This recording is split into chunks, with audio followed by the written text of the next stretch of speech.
देखिए, किसी सर्किट में अगर रेजिस्टर लगा हुआ होता है, जिसको हिंदी में बोले तो प्रतिरोध कहा जाता है, उसका क्या काम होता है ये बता देना चाहूँगा। देखिए, आप सभी लोग जानते हैं कोई जो सर्किट होता है वो तुम्हारा कैसा भी हो सकता है, गोलाकार, चौकोर, ठीक है, आयत के रूप में, वर्ग के रूप में, तो उसमें विभिन्न प्रकार के कंपोनेंट लगे होते हैं, ठीक है।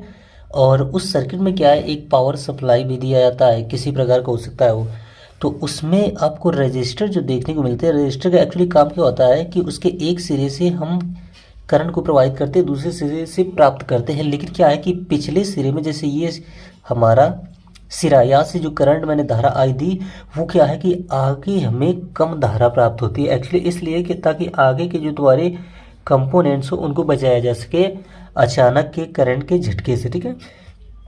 तो इसमें क्या होता है, हमारा वोल्टेज भी ड्रॉप कर जाता है और करंट की गति जो है ना वो धीमी पड़ जाती है। ऐसा इसलिए सिर्फ किया जाता है ताकि आगे के जो कंपोनेंट है उनको एक ज़रूरत या उचित हिसाब से ही या उचित मात्रा में ही हमें धारा देखने को मिल सके, ताकि वो कंपोनेंट हमारे सेफ बने रहें।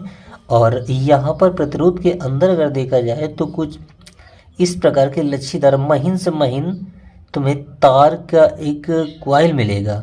उसी क्वाइल में इस सिरे से जब हम करंट धारा आई को जब हम डालते हैं तो यहाँ पर क्या है कि वही धारा घूम घूम कर यानी कि इलेक्ट्रॉनों को प्रवाह बहुत ज़्यादा राउंड बना बना कर आगे बढ़ पाता है, जिसके अकॉर्डिंग यहाँ से लगाकर यहाँ तक इलेक्ट्रॉनों के मार्ग में बहुत ज़्यादा विचलन पैदा हो जाता है, अर्थात जटिलता पैदा हो जाती है, जिसकी वजह से यहाँ पर इलेक्ट्रॉन काफ़ी देर तक अपना समय गंवा देते हैं और उतनी स्पीड नहीं बना पाते हैं, फिर एक निश्चित स्पीड से यहाँ पर निकल पाते हैं। और यहाँ की जो धारा होती है उसका मान यहाँ इनपुट की जगह पे, ये इनपुट है, ये आपका आउटपुट है, तो इनपुट की करंट हमेशा आउटपुट की करंट से कम रहती है, ठीक है।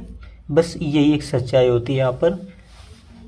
लक्ष्य पसंद नहीं आया तो चैनल को सब्सक्राइब कीजिए। मिलते हैं नेक्स्ट लेक्चर में, तब तक आप लोग एंजॉय कीजिए। वीडियो देखने के लिए बहुत बहुत धन्यवाद।